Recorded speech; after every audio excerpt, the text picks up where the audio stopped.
right, good morning, everybody. Today is Friday, July 29th, 2016, and this is Before the First Cup with Jules here on UCY.TV. Happy Friday, everyone. It is 65 degrees and very foggy here in upstate New York. Said we're going to have some mega rain this weekend. I saw at one point someone saying 2 inches for the East Coast, or at least the Northeast, so that should be interesting. We sure need it. So where did we leave off yesterday? We titled the show, New Life Form Found in Spit, Synthetic Protein, and Cockroach Milk. Yeah, we did talk about all those things. Kind of bizarro that they just found this brand new life form never before seen in the saliva in our mouth. It's a bacteria that lives on top of a bacteria, and we never thought to look for anything like that before. We were finding errant RNA, they said, in different samples. The one that discovered it was the University of Washington Dentistry School, but there had been other labs before that they had said had found it and said they didn't know where it came from. But we were pointing out how interesting it is that this day and age in the 21st century mad science gone mad from every corner of the planet, and they're just discovering, quote unquote, with a big wink next to it, brand new life forms in our mouths as we're eating, breathing, and ingesting things that they let out of the genie bottle a long time ago into the environment for this big science experiment we call Earth. So I don't know about that. You know, what are the chances we have all these first ever, never before scenes? Probably, I would say, a good 100, 200, 300 times in the last few years. It's just an amazing time to be alive, isn't it? Maybe we should play the lottery. One of the other things we looked at was pathogens, shape-shifting immune systems that are in the works, microbiome, and some of the ways that bacteria can control your living form. I mean, we've discovered that we're actually more bacteria than we are human cells as a living organism, and that by figuring out how that microbiome works and those 5 different colonies of bacteria that live on our bodies and how they can manipulate them and use them to their advantage, use them to quote-unquote cure us from the big C. Cancer, of course, is the biggest dangling carrot that's going to get people to step right up and become part of the White House cohort program to give yourself free to the machine so they don't have to pay for research and development on their new mad science, right? We got back just 6 months ago, we were reading stories about the ethical issues with experimenting on humans, and that was not allowed. That was absolutely not allowed. It was always experimentation on animals, and then they would put some of their new mad science medicine into the Strategic National Stockpile that was made available through Project BioShield, inked by George Bush in the case of an emergency. And remember the quote-unquote pandemic we had back a few years ago for bird flu, I believe it was. Maybe it was bird swine, dog flu. Never before seen that showed up, and we had to all get our shots because, oh my God, it was spreading so bad, and they stopped keeping track of it even.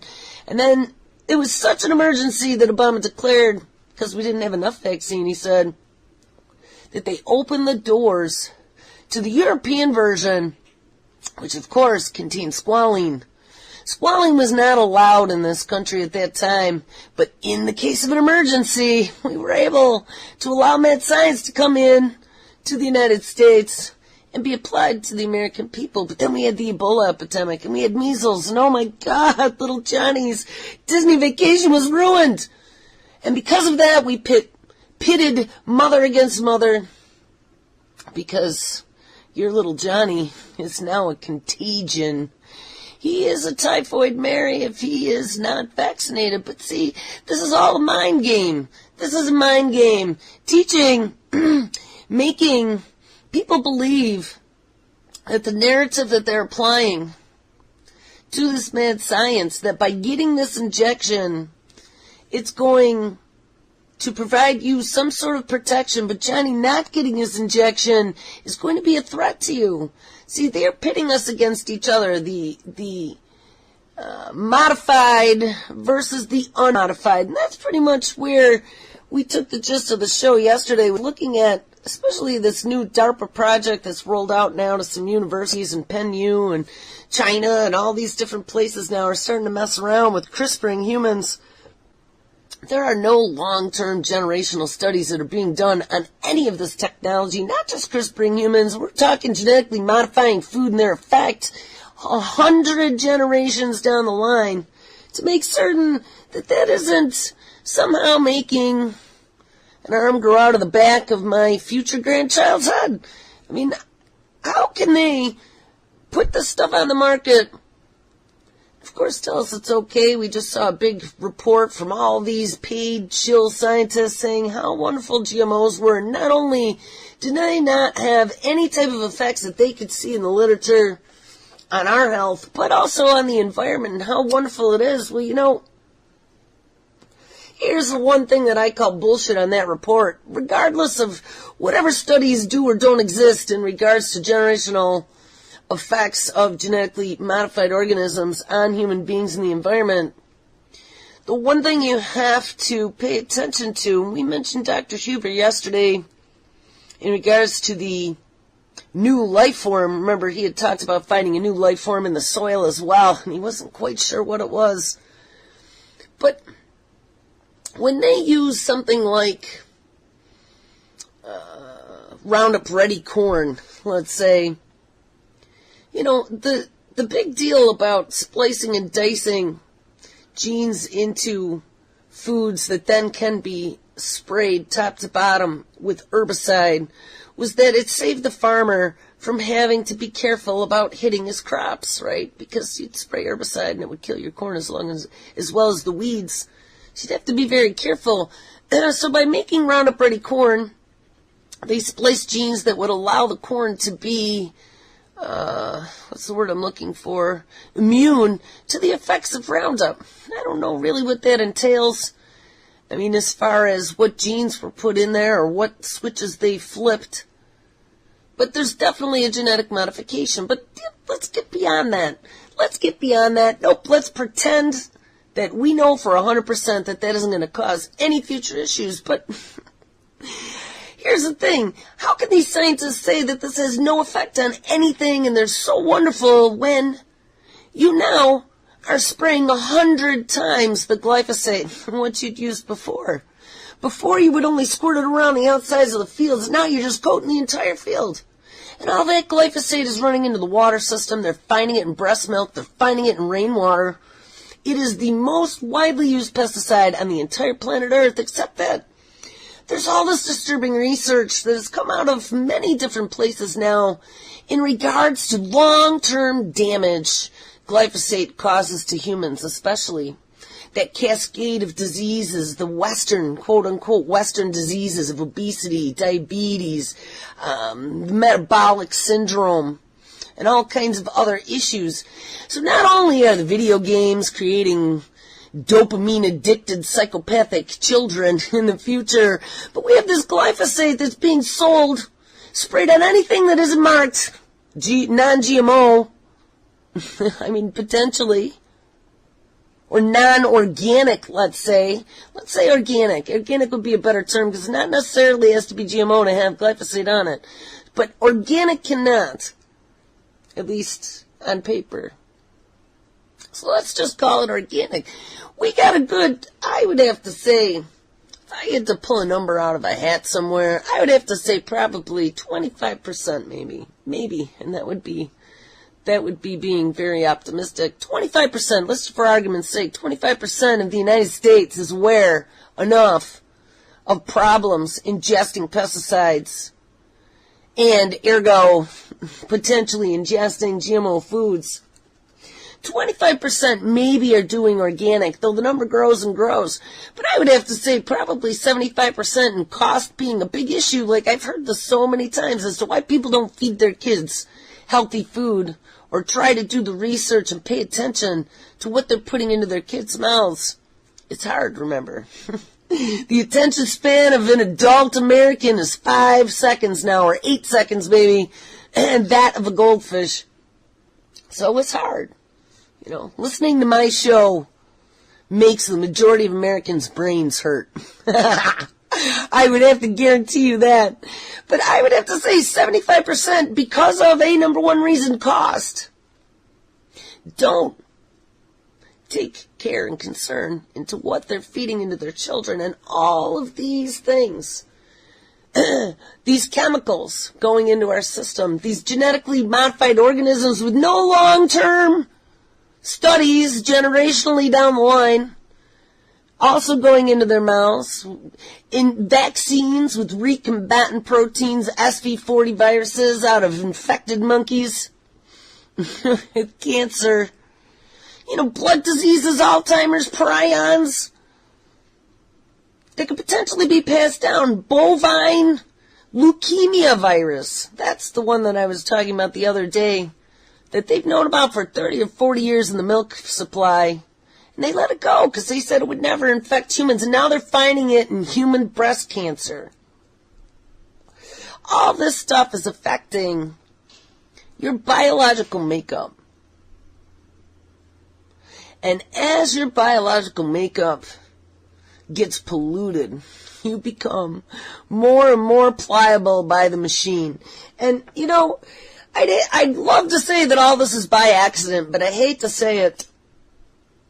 If that were the case, we would be some of the luckiest people on the planet. I don't think so. I think this is all absolutely by design. So what are we going to continue here? So we were looking at things pretty messed up at the end of the show, designer proteins and being able to completely remake the world that we live in the very near future. To be able to completely manipulate biology and reality by making and folding new proteins, creating new medicines and materials to supplant the world that we have today. We saw this really, really disturbing story a few days ago about Oxitec, talking about remaking the world in our own image. Oxitec with the genetically modified mosquitoes being released into the environment, all in the name of diseases that are taking over because of climate change. I was sorting Pigmine playlists the other night, and one of the stories I saw literally from just 2 weeks ago was that in Florida, they now think that they found the first time ever case of Zika that was homegrown Zika from a mosquito. But it was the first case, guys. It was literally 2 weeks ago, guys. So, already a few months ago, May and June, we had found that Congress had passed a bill giving appropriations of $1 billion to fight the Zika emergency here in the United States. But we've had one, count them one, like that one fruit bat tree that they found the Ebola bat. That one monkey that they found HIV started in. Yes, well, they have the one case. Oh, yes, and that one connection. One baby where they could trace microencephaly to the Zika virus. Yes, but it proves it all. They now have one case. Now maybe there's more, but 2 weeks ago there was one case of someone getting Zika on U.S. homeland soil. Well, you know what? All stops out because they've been to Congress. Oxitec has successfully convinced them to spend the money. They are now pushing in the Florida Keys, so Florida was a great place to get that first case of Zika now, wasn't it? To justify letting them go and to scare the population into submission. Well, Cayman Islands happens to be one place that they scared them into submission a long time ago and convinced them that this was the ecological way, right? No more pesticides. Nope. Pesticides are bad. Bad, bad, bad. So let's release a genetic modification in an insect that we can push out through the entire population using a new tool that uses CRISPR technology called gene drives. Lets us take a genetic modification for, in this case, population suppression or population elimination, our choice, and spread it through an entire species. If we wanted to, we were powerful enough so we could wipe them off the face of the planet. brought up the argument the other day.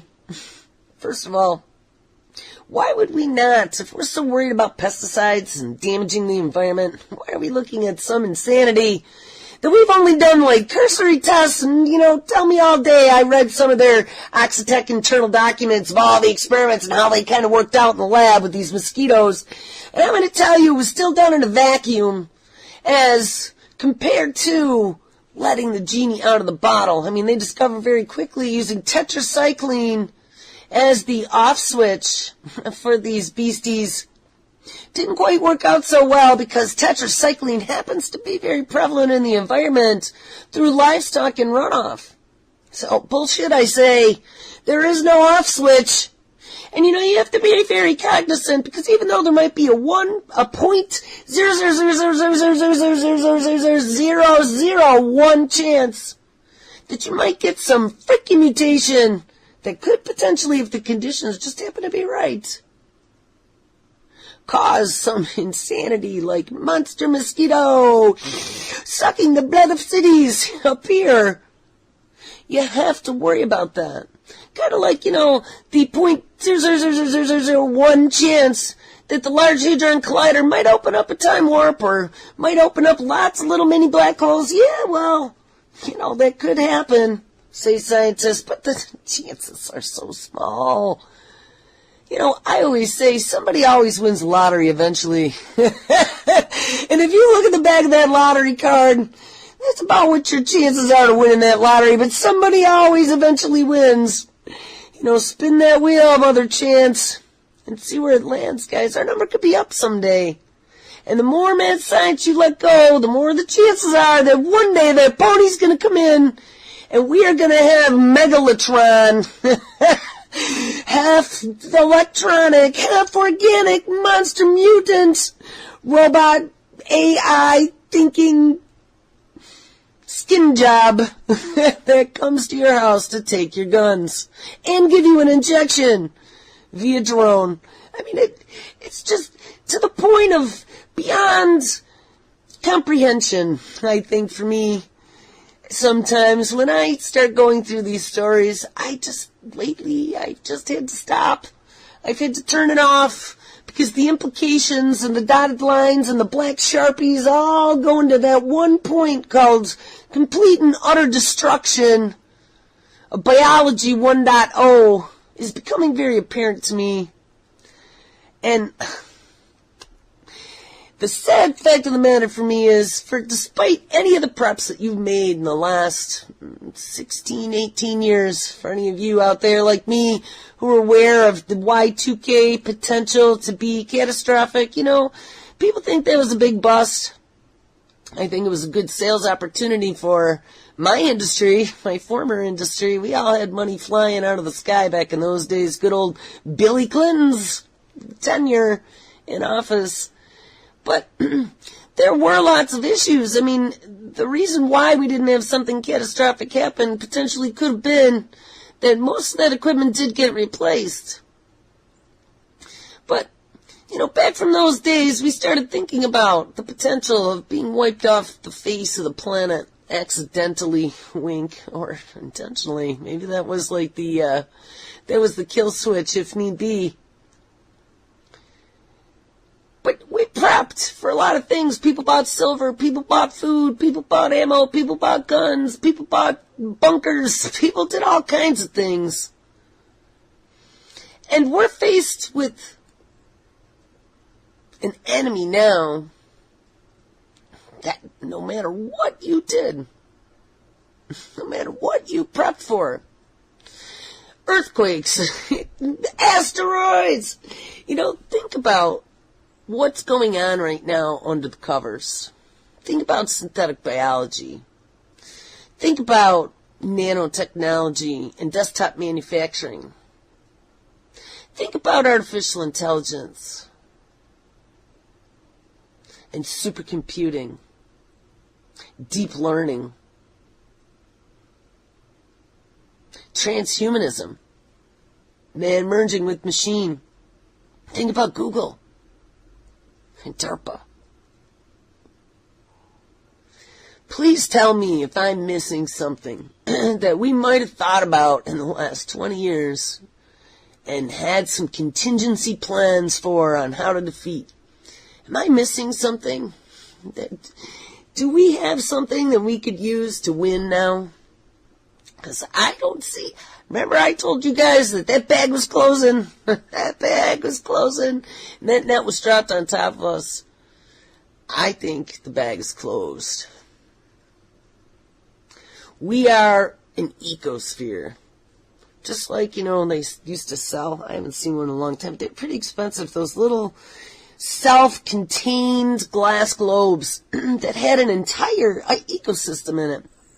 Typically water and maybe some, an air plant or maybe a little water lily or something growing in there. And there was like a little log, maybe some algae, I don't know.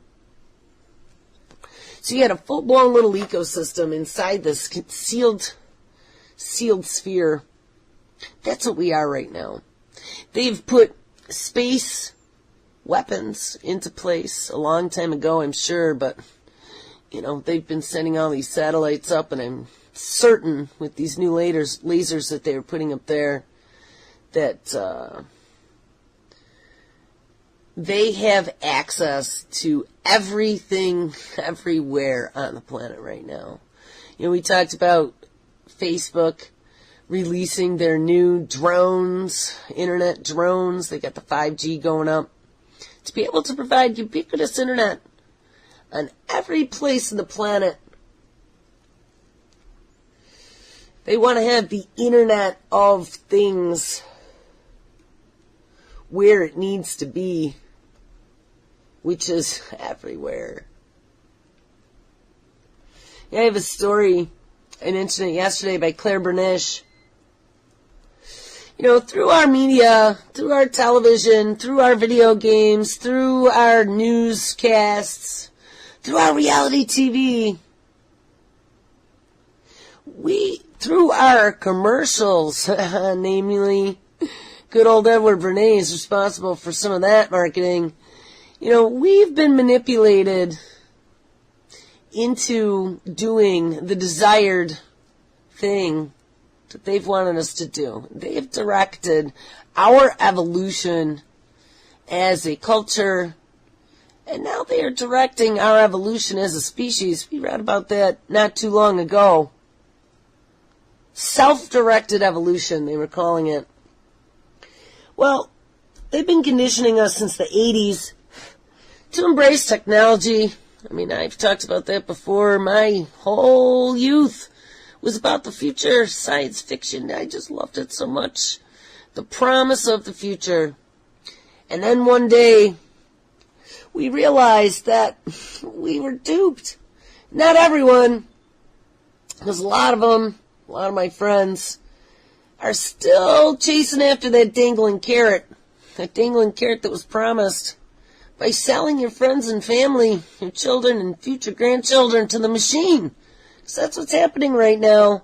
Complete and utter integration with the machine so they can control and manipulate us to a cellular and a DNA level. But they've been able to condition us to love the machine, right? We love our enslaver. Our enslaver promises us that once robots take over, just like they showed us on Buck Rogers, his little robot helper friend, it's going to be a beautiful world with white walls and Star Trek medicine, tricorders, and everyone will be able to take their happy pills, and you won't even have to because you'll put in your Google contact lenses that'll realize that you're not medicated enough and just give you a little painless, Johnny. It'll make you feel better. And you'll just sit and postulate all day. They're going to give us universal basic income. And really nifty, pifty, tiny houses where we could live in dormitory-like environments and share and be collaborative in our 21st century white-walled, drugged-up communities. All to sit around and be philosophical, right? That's what Kurzweil said. We can be artistic and paint and make music and think about the possibilities of uploading and downloading manna from the cloud at Christmas time. That's going to be the way of the future. They're going to give us universal basic income. They're going to pay us to do nothing, to sit around and be beautiful, be healthy, connect to the machine, be evaluated, monitored, and medicated. They have sold us 100% to the corporations, the mad science pharmaceutical companies who are looking to find the key to everlasting life, right? All the big tech billionaires are all investing in longevity technologies, stem cell research, CRISPRing, gene banking, gene editing, and even a third of U.S. adults say that they would be enthusiastic about having a microchip implanted in their brain. This is the thing I was talking about, grooming us with science fiction through the 80s, making us want to accept the machine. Over 1/3 of Americans would not only accept a microchip implant in the brain, but would be, quote-unquote, enthusiastic about receiving the device to, quote-unquote, enhance their thinking power. Now look, that's the second dangling carrot. The first one was curing cancer, able to get all those genetically modified T cells and little nanobots into your body. The second one is going to make you smarter than Johnny. And I think that's going to be a biggie. You know, I told you guys already that there's going to come a day when enhanced children will be a requirement if your child wants to compete in the international marketplace. You know, that's going to be something that happens just like getting vaccinations at birth, that they're going to get that little microchip implant, painless, don't worry, using high pressure, right into the hippocampus to extend their thinking power, connect them to the cloud permanently. We had read about that augmented cognition and how it would be not only from birth, but it would be your personal digital assistant in your head. It would be able to record every moment of your life, so when you died, it could upload you to the cloud. It has all of your biochemical readings, real-time, 24/7, could be sending it in to your doctor to make sure you're always healthy, just like a car, so we can be able to diagnose problems before you get sick. Make sure you're working within parameters, and if not, some of that synthetic biotics that we've given you to ingest that are in your intestines can be dispatched real-time to release some sort of pre-programmed biopharmacy that we have in desktop manufacturing inside your tummy for new medications. Or we could send our E. coli to go put out the fire of inflammation that you have in your knuckles because, you know, got a little bit of extra acid. We can release some bicarbonate, sodium bicarbonate, and alkalize your body a little bit to bring that acidic level down. All in real time. We just save costs everywhere. And you're now a part of the Internet of Things, Johnny, so don't worry. So it'll just be the next step to be able to get this chip 24/7 connection. Everything will be integrated. You know, right now these are all separate components that are being developed in the lab. But eventually this will all be part of the package as soon as you're born. Anyway, once the subject of dystopian science fiction novels, 3 emerging technologies serve as a focal point for a new survey to glean the public's willingness to accept what many would call exceedingly invasive biomedical enhancements. Ding, ding, ding, ding, ding. Pew Research Center surveyed 4,726 adults, 47 of whom additionally agreed to participate in focus groups to discern not only how well punitive biomedical advances might be received, but also where the public stands on inherent ethical and moral questions arising from their use. Given previous trepidations and warnings from government whistleblowers, such technology could easily be employed for more than or for less than benevolent purposes. Yeah, and also if you listen to Before the First Cup, I've been worried about this for a long time. Results proved a startling level of both acceptance and eagerness, and I'm going to add brainwashingness to take the chip. I mean, guys, if there ever was a time for being afraid of taking the chip. If there ever was a time, where you've read some crazy prophecy out there about the mark of the beast, I would say that we are about at that time. We are being usurped, and we are being rewritten and redesigned in someone else's image from what we originally were. I would think if there ever was a time, it was now. So keep in mind, every one of these technologies, while not yet widely available for elective use, and that's what I said, is not commercialized yet, but it doesn't mean it's not happening behind closed doors, are being actively developed. And though the majority of those surveyed expressed reservations for their youths and otherwise healthy people, a significant number essentially said, "Sign me up, Johnny." This is pretty twisted. I knew it, though. I told you guys, they are going to chase that dangling carrot. We've been conditioned to chase the dangling carrot. That is what Western society is all about. Keep up with the Joneses. It's all Bernaysian. Buy, buy, buy. Consume, consume. Because if you don't, you fall off that train, you're a nobody.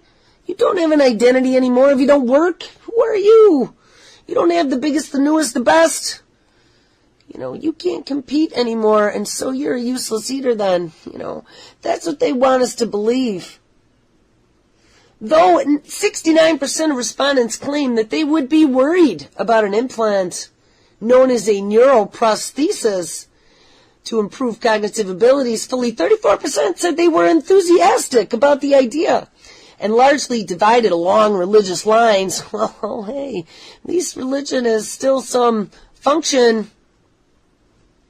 And you can see why. Because, tell you what, the religious crazies are the ones that are standing up going, this is the mark of the beast. But I'm telling you guys, I still think after studying religion across the globe, historically in college, that's kind of what part of my English degree was all about. I was reading creation myths for all the different societies. And they all had a lot of things in common. And that was this one creation, and there was always a downfall of man, and, they were pretty similar. They all had an apocalypse of some kind. But the whole story of the fallen angels, and then trying to make the world in their own image, and wanting to rebel against the grand creator and make things different, because we had such hubris. Even go back to the Greek myths. What was his name with the Icarus? With wings, he thought he could fly too close to the sun, and the wax all melted. Yeah, well, our wax is all drippy. And we got climate change, so we got a problem, Clyde. I really think that we got some big issues going on here, and regardless of whose religion it is, doesn't matter. Doesn't matter whose book we're burning. Because we all are in the same burning book right now. Anyway, but 3 biomedical improvements in question. One is a microchip brain implant that was perhaps at least Orwellian, as well as least accepted.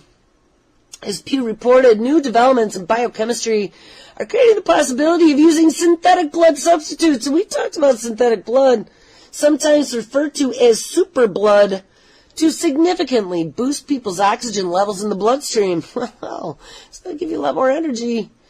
With synthetic blood substitutes, a higher concentration of oxygen would be carried to the lungs, to the muscles, and through the bloodstream, and could significantly improve an individual's physical speed, strength, and stamina, and I would say probably brain power as well. This, in turn, could allow people to function in extreme conditions or to simply perform everyday tasks with greater ease.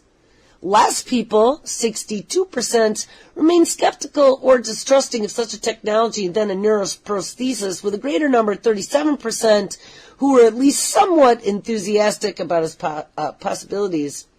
Right now, this man-made substitute for blood is being developed for people with some kind of illness or medical condition. Right, step right up, dead, desperate, and dying, to be our new guinea pigs for our mad science gone mad. But in the future, they're going to tell us, look at all these diseases that now can be transferred in blood. Mark my words.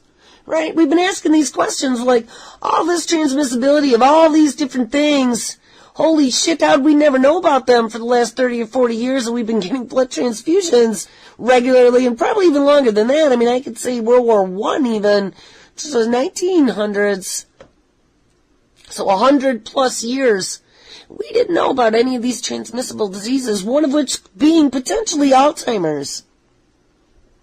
So they're going to use that excuse to go, oh, blood's too dangerous now. You're going to need this new type of newfangled blood, then we don't even have to ask for donations anymore. And we're never going to have a shortage. Synthetic blood. And it'll make you superhuman. Exactly what your immune system will need if you're injured. And for a price, if you want to give yourself new capabilities. But in the future, a transfusion with this kind of synthetic blood substitute could be developed for use by healthy individuals. But the biomedical advancement garnering the most enthusiasm would not concern any of the adults surveyed, and it would be performed rather on children. Gene editing to greatly reduce babies' risk for developing various diseases later in life found just under half of the respondents, 49%, at least somewhat enthusiastic about the project. The potential modification of humans and its ramifications have long been debated, but a recent scientific breakthrough in gene editing, most affectionately known as what, Cupidol, CRISPR, has been raising the urgency of this conversation, said Pew, noting currently such technology isn't used in this manner, but guess what? It's coming. We've looked at that. They're already doing it here in the United States on embryos, only embryos that can live for 7 to 10 days in a petri dish. But Penn-U will be attempting CRISPRing humans in December if they get their last 2 sets of approval, one from a hospital willing to accept the experiment and the other from the FDA. But in China, don't worry, China's got it up and ready to rock and roll in August, so we'll see the first CRISPR humans here very soon. And while many Americans say that they would want to use such technology for their own children, I must be one of that other 51% who's not even somewhat enthusiastic about this. There's also considerable wariness when it comes to gene editing, especially among parents of minor children. Yeah, you think? Again, though divided by respondents' religious affiliation, the number of people who would accept what would be considered a modernized, euphemized version of post-birth eugenics is rather jarring. That's what I said, as they start cracking all these codes, and they can identify, give it up, Johnny, go to 23andMe and spend your $99 and send us your swab, and we will sequence you, and then, for $9.95, you can request each of your different sequences or each of your different sets of diseases that you might be vulnerable to. But don't worry about it, because if you check that little box, you have also given us the rights to use your genetic information, to put it into a database and to be able to pull statistics that then we can develop new genetically modifying medications to put into people in general for a certain disorder. You become our line item budget to be able to do our research on that you didn't even know you were part of a research pool. We will give your information as part of that cohort program established by the White House to the National Institute of Health to be able to help cure disease.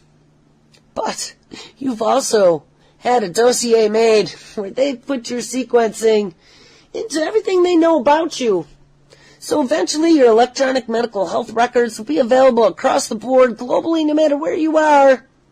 And eventually they're going to give it to some sort of medical artificial intelligence like they are using at the Sloan Kettering Institute in Cleveland for treating cancer with IBM's Watson. Well, speaking about that, and let's do a little foray into AI, because I promised we'd get there.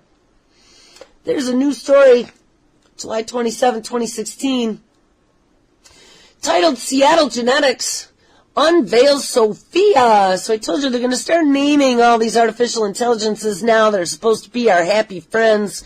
And they will be our new cancer doctors to start. In the future, they'll be our new overlords and our personal friends in our head. But Sophia has been unveiled, the world's first most advanced collective artificial intelligence for what? Data-driven medicine. Yes. Now, once you're all spliced and diced in that database, now they can have data-driven medicine to cure you. Obama's precision medicine initiative is now coming to life. SOPHiA GENETICS unveils SOPHiA, the world's most advanced artificial intelligence for data-driven medicine. SOPHiA continuously learns from thousands of patients' genomic profiles and experts' knowledge to improve their patients' diagnostics and treatments. SOPHiA's revolutionary technology will shortly be made available to the member hospitals of the SOPHiA GENETICS community, with upcoming new 4.0 version of SOPHiA DDM platform coming soon. And thanks to SOPHiA, 170 hospitals are already using this in 28 countries and will immediately benefit from better and faster diagnostics for hundreds of patients every day. SOPHiA GENETICS out of Lausanne, Switzerland, the global leader in data-driven medicine, today unveiled SOPHiA, the world's most advanced collective artificial intelligence for data-driven medicine, a state-of-the-art technology. It learns from thousands of genetic profiles, and it also revealed results proving how SOPHiA managed to obtain a 98% match with expert clinicians' variant pathogenicity predictions for BRCA gene mutations, which, that's that cancer gene that causes breast cancer that Angelina Jolie had, that she had her breasts removed for. And let me tell you, I didn't cover this update to that. I told you how there was so much of a bunch of shilly put it in everyone's minds about genetics being cool. Give it up to the machine. But I just saw, talk about, feeling like a fool if Jolie really did that. Because they now think, since they've targeted that BRCA gene, that they can turn it off. So, if there ever was a time to line up to the machine, I'd say Angelina Jolie should probably go get that gene turned off. And then get some synthetic stem cell, petri dish grown 3D printed. I don't know. It's horrible. But it's just, the whole thing is just horrible. We are a big experiment. I hope if there's anything that I've illustrated to you, we've been sold, bagged and tagged. And we are just now the rat in the cage. And we're locked up. Anyway, so the SOPHiA is going to be diagnosing not just cancers, but everything else. And then Portland startup lands some angel funding, set to introduce Nigel. There's a Nigel coming as well. The story was released on the same day, July 27th, 2016. Portland-based artificial intelligence startup Chimera Systems has secured a round of angel funding that could be the start of something very, very big. That is, the funding could be a precursor to a more capital in the near future, and the company isn't disclosing the amount raised. However, regulatory filings with the SEC show the Chimera sought to raise $458,000, and as of July 7th, $258,000 have been collected. Founder and CEO Monir Shita declined to get into the details of the funding other than to say that it was comprised of private investors and AI like Siri are programmed to solve certain problems, give her a question she can't deal with and she can't respond. But AGI, which is his new system, the idea is that machines have the capability to observe the world, learn from it, ding, ding. Remember, I told you about these evolving computers they have now and this deep learning, multi-layered AI, supercomputing to the nth degree. Both Google and Microsoft have been working on it. Well, all they need is visual input, which they have with cameras, audio input, which they have with microphones, and some deep learning. And you have an entity that is starting to develop. But yeah, AGI is the idea that machines have the capability to observe the world, learn from it, comprehend it, and then use the knowledge to do things. Oh, remember that new Zenbo robot? Zenbo like Jibo, but Zenbo is going to have this advanced learning inside of it, and it's mobile in your house. Look out, it's coming. I think they're only going to be like $5.99 or something as well. So the price point might be right to have your new little robot buddy, AI buddy, running around at home. Anyway, Sheeta and his team says that they have built a working version of their AI, and they've called it Nigel. And they have created a business model to launch, and it is designed to help device manufacturers and telecom networks benefit from the connectivity that these devices create and connect to. And instead of relying like a middleman like Google or Apple to distribute these apps and services, Chimera wants to give device manufacturers and networks the ability to serve up apps to people based on their needs. So they are going to do AI, advanced learning in the cloud. It sounds like they're talking about just to give them software as a service to be able to deploy it for $9.95 a month for as long as you want it, with flexibility and low overhead. So you don't really even need a device. You just pull it down onto your existing device and get the technology. Or even service for the API. You could utilize that API and build it into your application so your application is smart like Nigel. And then sell your application for $29.99 a month to the end user. I told you guys a long time ago about that. Software as a service in the cloud is where the world is. In the future, you don't need any fancy schmancy client upgrades anymore out to 10,000 people. It's all done over the web and served out. So I don't know. Let's see how much time we have left here. We are at, I don't even know. We are at 49 minutes. So we got about 10 minutes left. All right. So, we've been talking about artificial intelligence. I've run across a couple stories. Once artificial intelligence takes all of our jobs, they've been saying, this is coming to the forefront. People are starting to realize that jobs are going to be evaporating very quickly. We talked about disruptive technologies quite a number of times, but yesterday I was outlining how there are 10, 15 disruptive technologies all coming at us all at once, which is going to turn the world as we know it today right on its head. And there isn't going to be anything that appears like it does today in the next even 10 years. I would say even maybe the next 5 years. There's going to be some big, big, big changes coming. And when a large number of the global populace happens to be out of a job, they're saying, well, what are we going to do?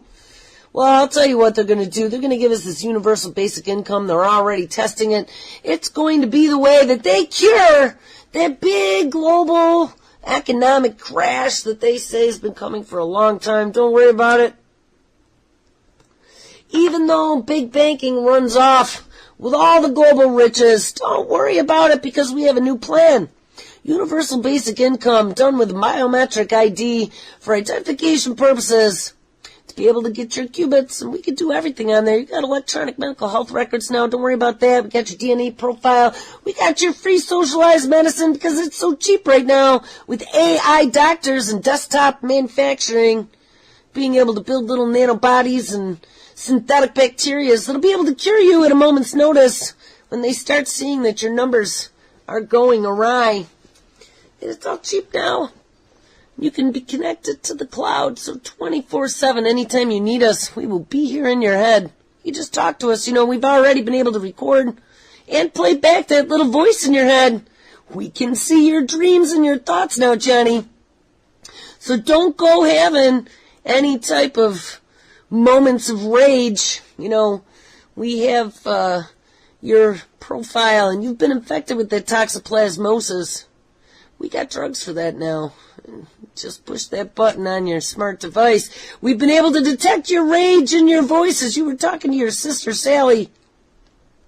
And good old Tommy Insel now at Google's Verily Division of Life Sciences, formerly the director of the National Institute of Mental Health. Good thing he's out there now diagnosing mental disease through your voice patterns. Because, we wouldn't have known that you had an anger issue there, Johnny, just a few years before. But hey, you know what? Universal basic income's the way it's at. All you got to do is wave your palm.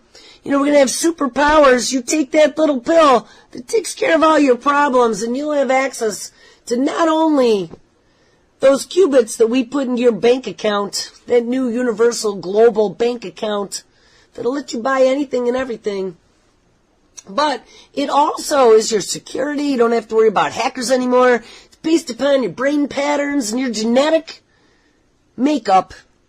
You just wave your hand in front of your door, in front of your self-driving car. You just think about it. Tesla car, come pick me up. I want to go to the country today. That's the way it's going to be. Mark my words, I know it. I see it. If you don't see it, you better see it. Because it is going to be our dystopian future come true. Here is a new concept, universal basic income. And this is an interesting system in which every citizen, regardless of status, receives an unconditional sum of money. And this income is given even if a person doesn't have a job. But will it work is the big question. Well, in the Dutch city of Jorik, they are trying it on. And we saw there's a few others up in Canada as well. And I don't know if they were trying in the United States, but I know in Canada and here in this Utrecht, they're seeing if it works. And here's the one thing, guys. Remember I told you the one thing I learned from Mr. Feinauer in 5th grade? My social studies teacher was, there is no free lunch. And if you think that they're going to be paying you to just exist, to sit around and be fed grapes by robots, you got another thing coming, because that is not the way it's going to work out. You know what you're being paid for? You are being paid to be a slave. You are being paid to be a guinea pig. You are being paid to be manipulated and controlled with the dangling carrot. You've been conditioned to be lazy. You've been conditioned to be sucked into the machine and to have an 8-second attention span. They got you exactly where they want you now. They're feeding you all of the 7 deadly sins and allowing you to revel in gluttony. You know, remember that wicked witch, Hansel and Gretel, in the woods, feeding them the candy and telling them to go look in the oven? Well, guess what? This universal basic income is the cake in the oven. Don't eat it. It's the poison apple. It is the poison apple, Snow White. And I think that many people are going to be enthusiastic, like Claire said, about taking their arms open and accepting what is coming. Well, anyways, as universal basic income may be a good way to go after all. Past studies have found that generous welfare benefits encourage people to work. Well, I don't know if that's worked out for a lot of communities out there, but hey, wait, what's more? It will allow people who do enjoy giving back to do so, and also allow those who would not otherwise have the means to work on passion projects to pursue them. So yes, eat grapes and do art, write stories, and think about wonderful things. This, of course, could lead to new wondrous innovations, better social programs, and more, so let's just keep printing it. Doesn't matter anyway, all the money is digital. Keep giving it away and see what happens. But hey, before we get out of ourselves, the city, Utrecht, has teamed up with the University College in Utrecht to observe and study the data that they receive from this experiment. Yes, it's all an experiment. And Victor Everhart, Utrecht's alderman for work and income, explained in a statement that this city experiment will have some conditions, of course. One group will have compensation and consideration for an allowance. Another group will have basic income without rules. And, of course, there will be a control group which adheres to the current rules.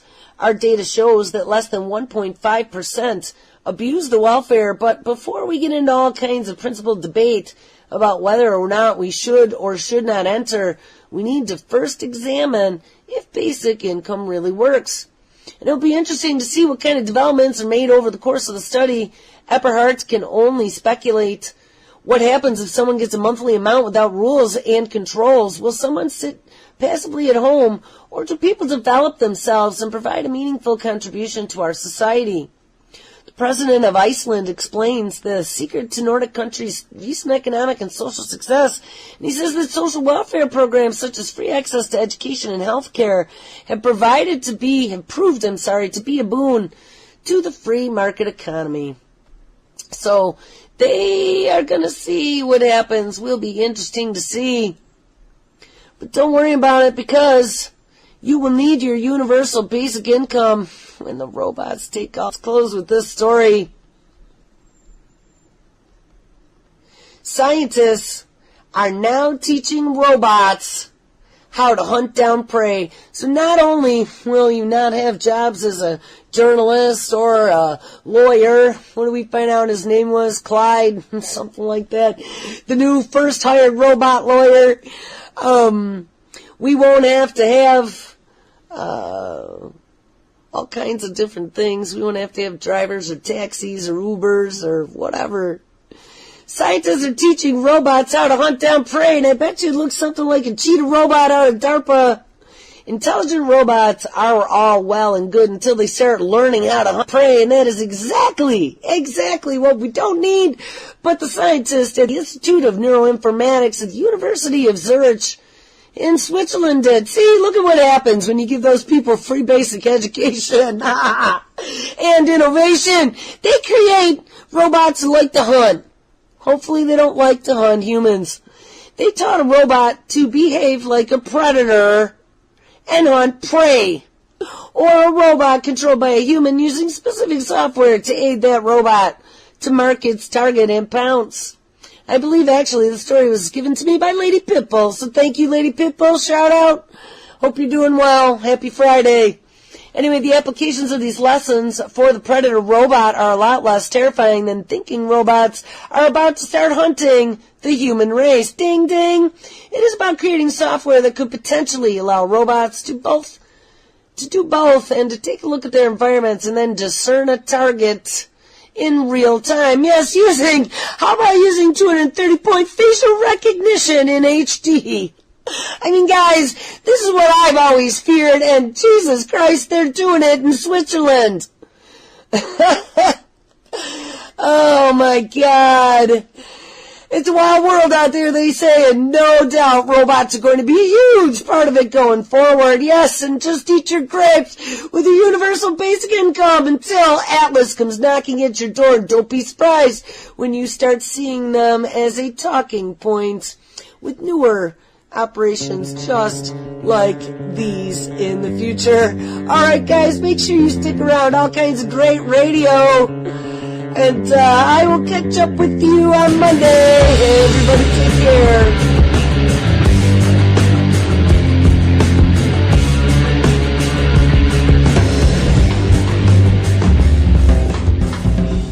My name is S.M. Gibson, and I am the host of Anti Media Radio on